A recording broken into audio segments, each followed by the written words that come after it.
Hey, what is up, you guys? My name is Sammy Robbins. I'm the owner and founder of Alive and Free Consulting, and you are about to watch some interviews we did with some of our clients, and so I hope you enjoy as much as we did.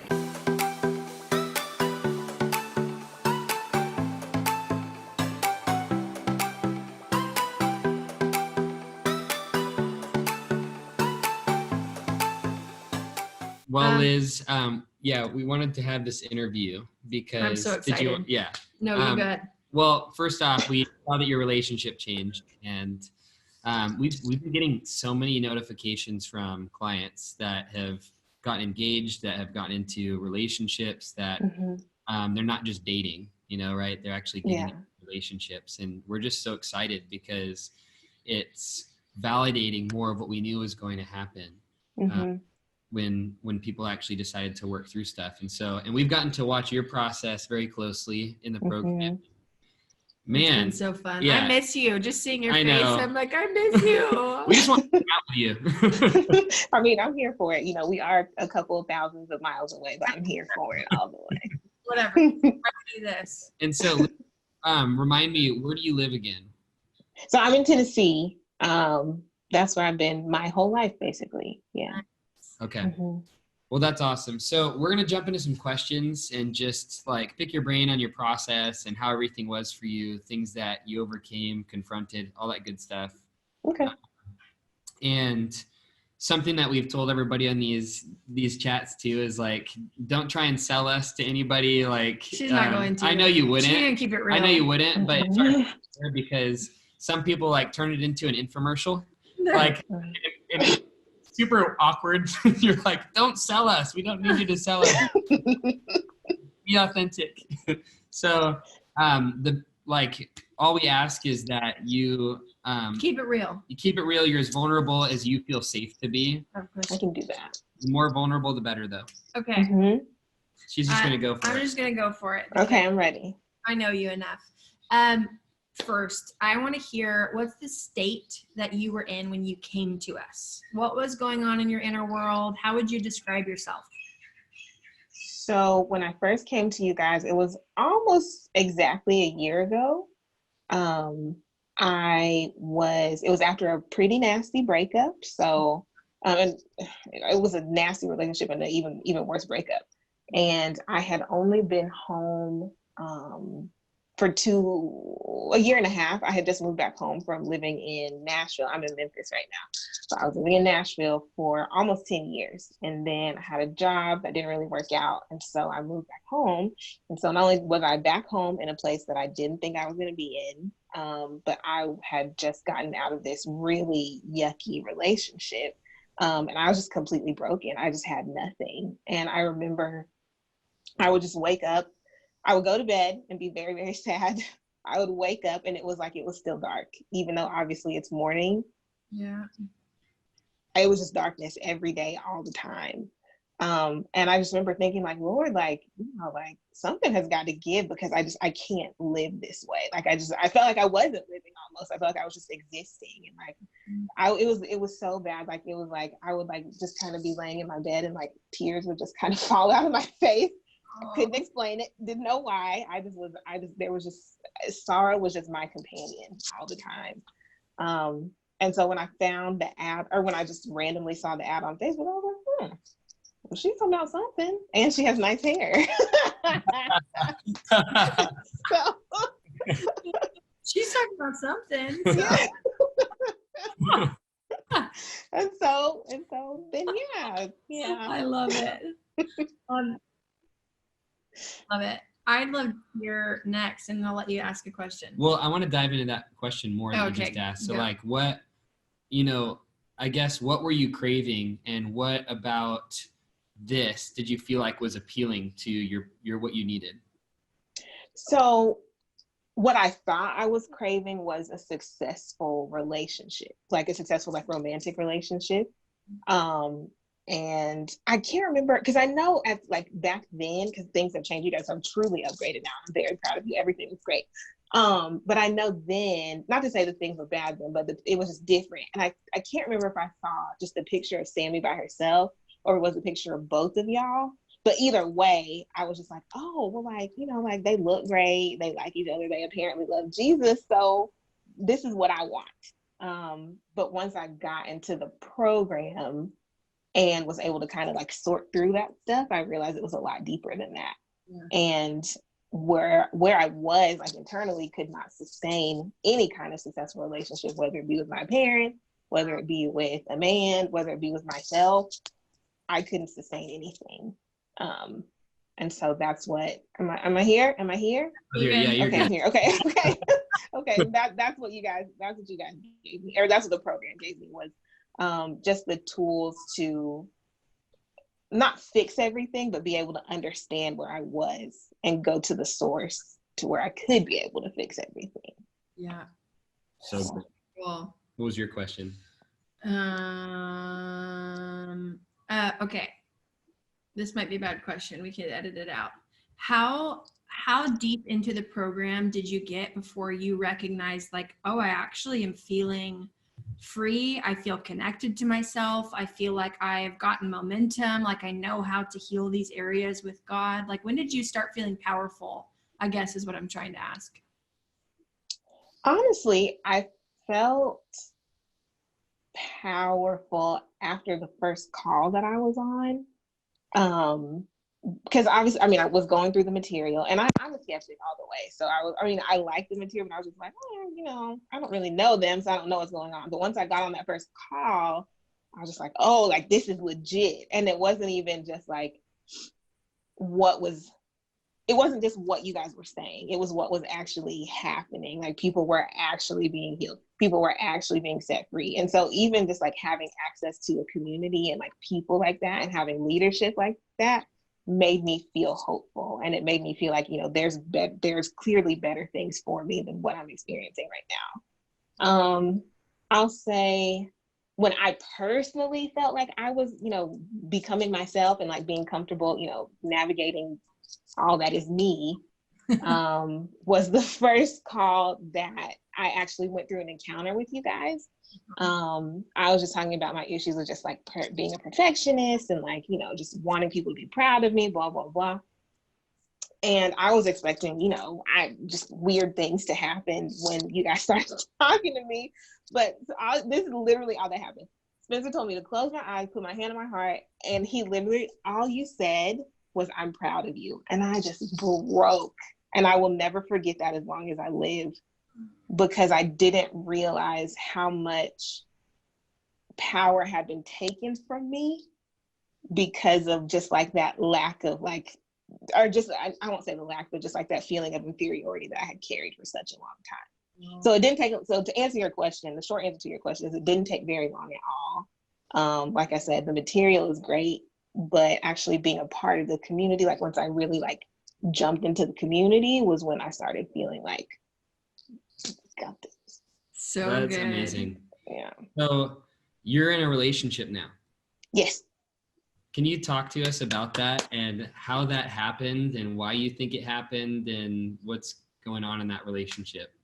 So, okay. So I don't know if you remember this, but that first like, screening call thing that you did, you asked me, you're like, so what's next for you? Like, what do you feel like God is calling you into that you're having trouble taking hold of? And I was like, I know God told me two things for this season: marriage and music. And I don't know how to do either.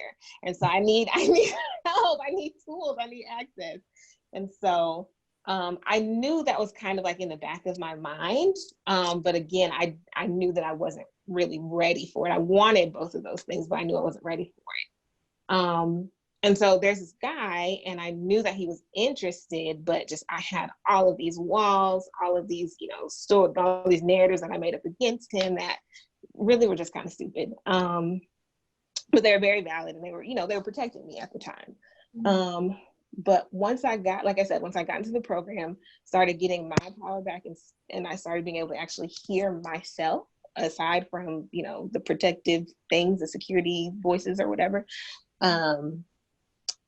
That was when I started to realize that like, oh, like you do have feelings, and it's okay to explore those things. And, it's okay. Like you're not going to die.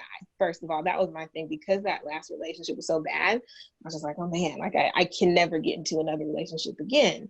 But because now I have the tools to really kind of, you know, separate the good from the bad, or like what was true from what was, you know, just what I had created, I was able to kind of dive into that. And so it wasn't until a couple, like, you know, I spoke, you know, I talked to my heart. I was like, you know, do you like him? Like, what's up? And she's like, yeah, like I like him. And I was like, okay. I was like, what's up? Like, what do you want?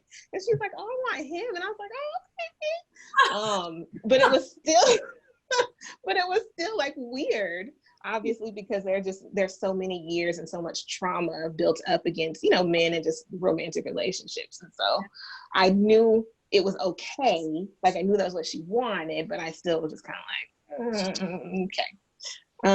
So then he approached me and he was just like, you know, you want to go out? And I was like, yeah, sure. So we went out and we had a lot of fun and we kept going out and we're still going out. And that was in, let's see, how far into the program was I? I started in June and we started hanging out in November. So just a couple months later, honestly.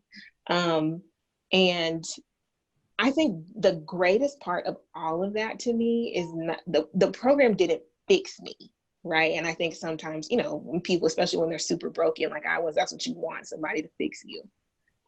It didn't fix me, didn't take away all my insecurities, didn't take away all my problems, didn't take away all the craziness in my mind. But it did give me tools to be able to take hold of the things that I want to take hold of. So and that's the most beautiful thing, because like I'm still, you know, there's still moments where I'm very insecure, and there's still moments where I have to really check in with myself, and there are moments where I treat him real bad because I'm insecure. But because I have tools to navigate that, I don't hold it against me, and I know how to, like, well, yeah, I'll put it that way. I know how to not hold it against me. I know how to not hold things against him that are not his fault. And I know how to navigate those things in me first, so that when it's time for us to have a conversation, or, you know, something does happen, we can walk through it and it's not, you know, you're, you know, mortally wounding me because you disagree or because you said something that I don't like. So good. Is that different in the way that you responded in your past relationship that ended right before you started? Yes, completely different. Before, because I was so lonely, because I had just moved back home and I was gone for almost 10 years. Before, that guy was just my everything. He was, you know, whatever. He hung the moon, he hung the stars, he made the sun rise, and that was a mess. And I was just far too dependent on him for everything. And because I was so dependent, when he disagreed, or like when he didn't call when I wanted him to, or like when he moved away, and he moved away for good reasons. He had some issues going on with his family, so he had to move. But in those moments, those were all like attacks against me. It was like, you don't care about me, you don't love me, you are a liar, you're ugly. It just all these things that it didn't have to be. Because you know, he's just a person, and he had to live his life, and he had to respond the way he needed to respond. And you know, I penalized him for all of that. And now, like I said, I'm not in the business of, you know, I guess punishing people. Like, even if something is wrong, we can navigate that, because that's the grace that's afforded to me and all of my junk. And that's another thing the program did for me, was really help me understand, like, yeah, you do, you know, you have things going on, but God's love for you is so much greater than that. And so he's not holding it against you. Yeah, you might have to answer for it, but he's not holding it against you. So it sounds, what I just heard you say in my emotional health language is, I used to be really codependent, meaning I needed someone else to be or do or say something for me to be okay.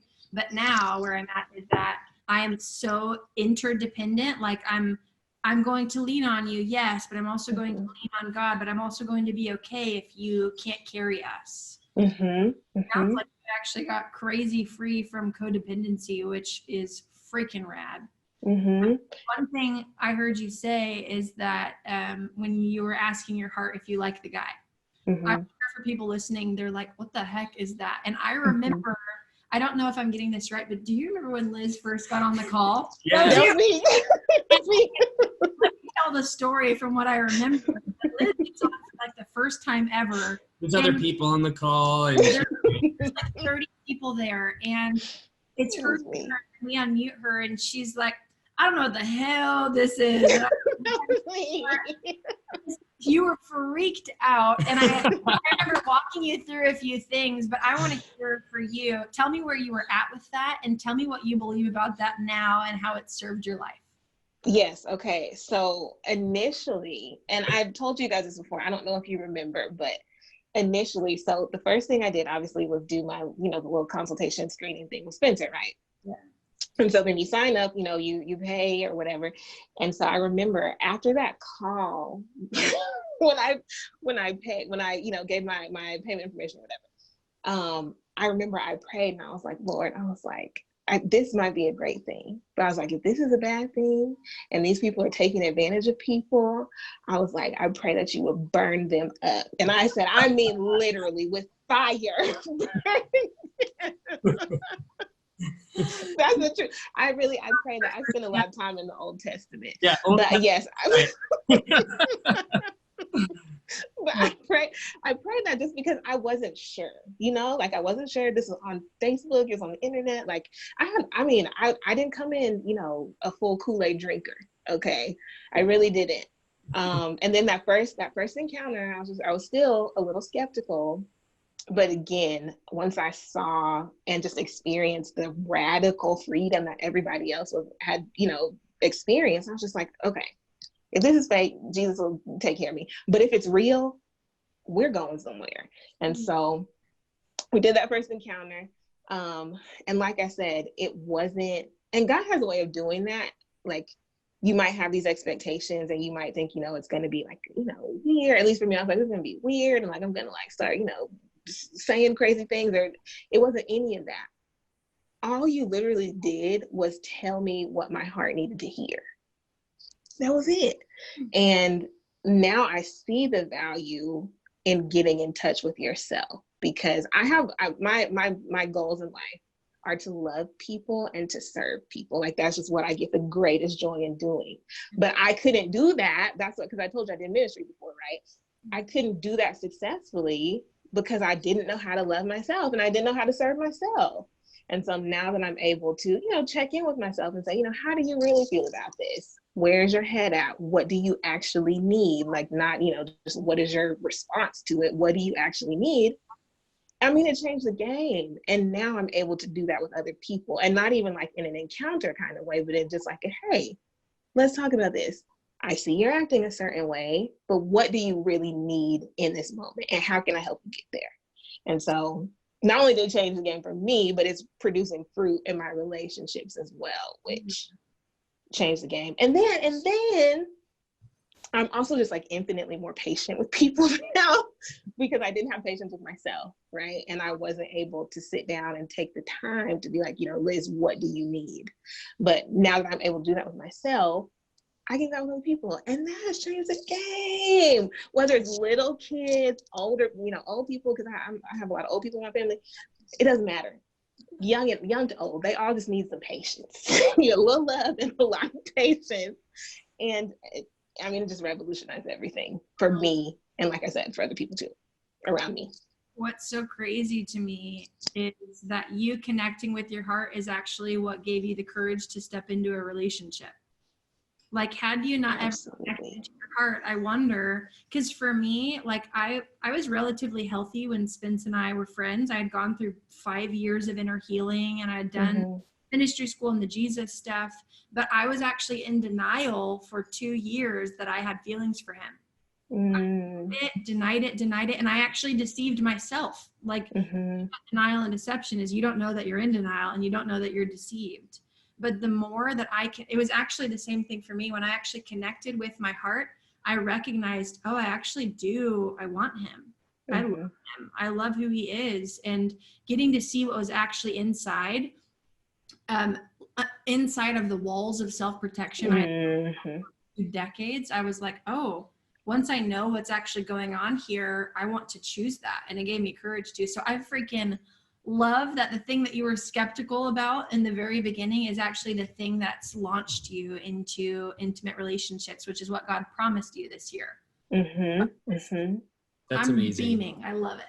So, so where do you see the relationship heading? Is it a serious relationship? And are you happy with where things are at? I'm happy with where things are at. It is a serious relationship. Here's the thing though. He and I adore him. I really, really do. But he's real hesitant. Okay. He's a little unsure about things. And whereas I'm very impulsive. So I won't say he's unsure, I'll say he's very cautious. Yeah. And I'm very impulsive. And so there's like a push and pull there where I'm just like, okay, like just, okay, we can just do it. And he's like, okay, but also you can just calm down. And I'm just like, okay, that's fine. And I understand that we are different. Yeah. I understand that we're different people. And then also, he was in a really bad relationship before. And he was with a girl for 2 years, and then she cheated with like one of their mutual friends, and it was just a huge mess. And so again, because I'm a lot more patient with me, I know how to be patient with him and be like, okay, I can let you have your process, even though, I know myself. And that's another way that I've changed, because like before, if I presented myself to you and I felt like you didn't accept that, I'll be like, oh, you hate me and you're that person. And that's the end of it. Whereas like now I'm able to see like he has his own story too that he has to work through. And so since he is working through that, I can be there for that in whatever capacity I need to be there. Cool. That's amazing. I know, because sometimes caution, especially from a guy's perspective, can be read as I'm not chosen, I'm not valuable, I'm not pursued, you don't want me, and make it a story about me, because that's a story I've known since my childhood. Different moments have been evidence that I'm not worthy of being chosen. And so this moment, it's like, I don't even know it, but this is reinforcing that's true. And so I'm going to push you away before you can push me away. And it's like, yeah, it's that whole dynamic. If you don't understand where it's coming from, you won't have power to address it.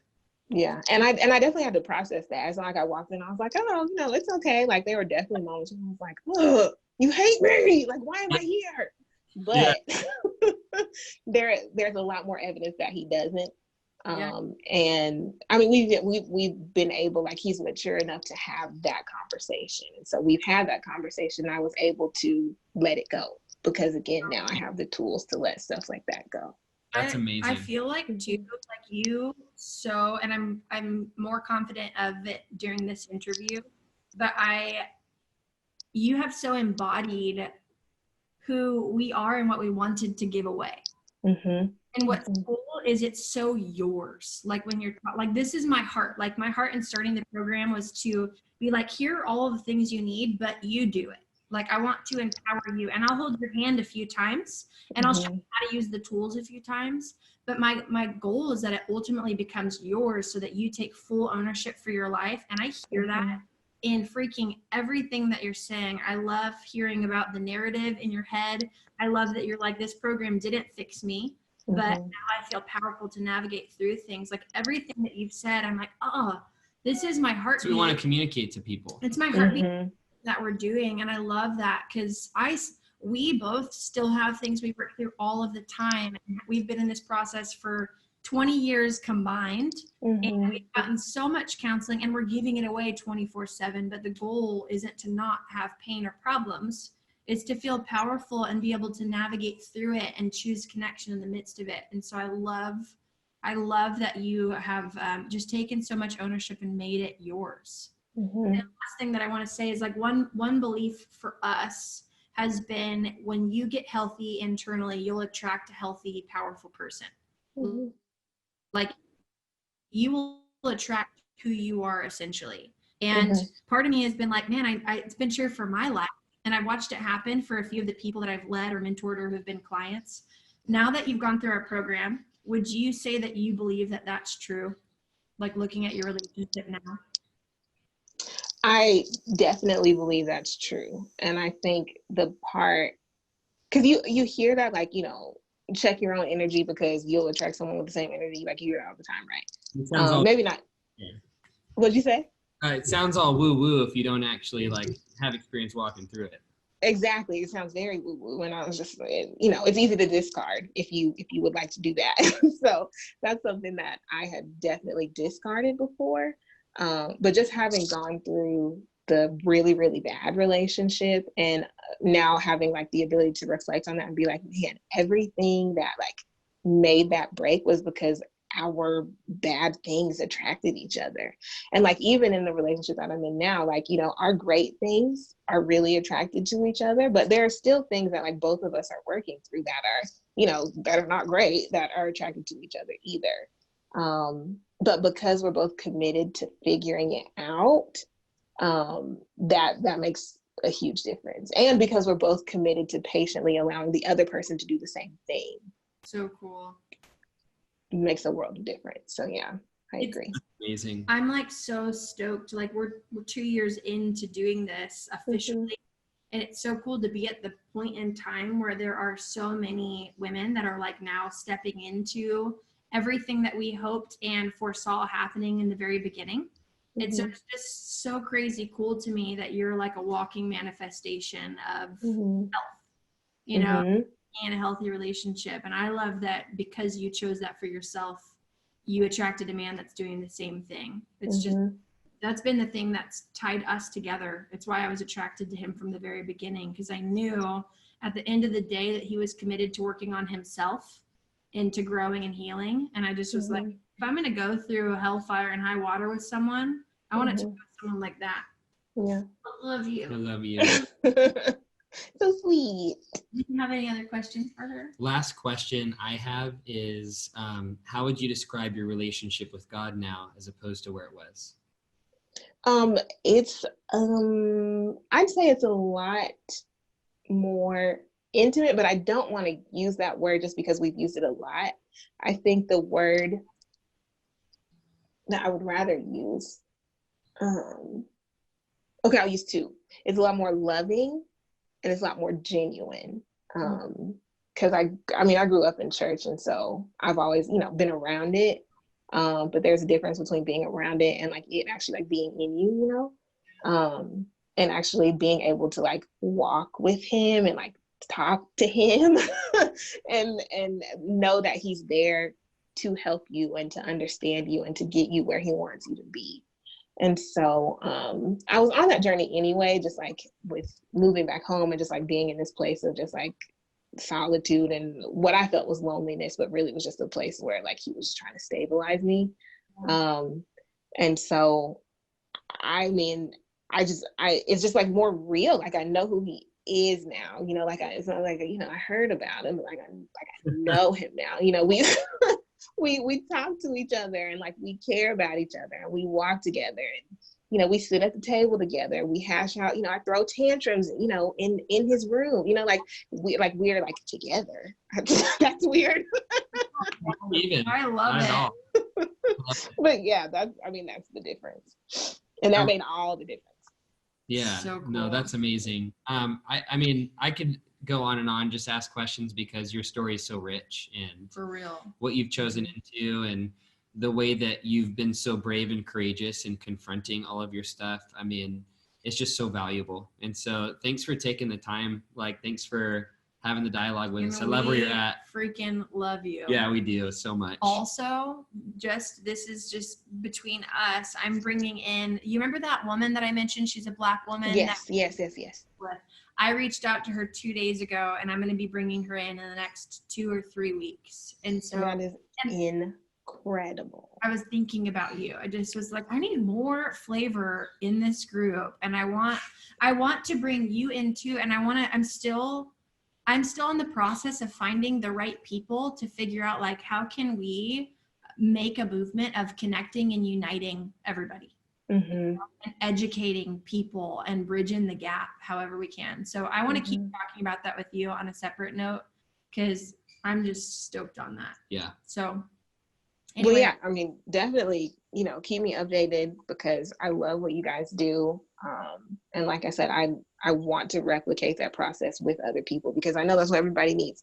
Literally, all this crap that's happening, like if people could just hear him just a little bit, if they could just like experience him just a little bit, yeah, it'd be a different story. And so I'm grateful for what you guys do. I'm grateful that you guys are just like really great examples of what I guess like yielded lives look like. Not necessarily people who were like, striving for like fame or, trying to, be on your grind or whatever. You were trying to follow the voice of God, and you did.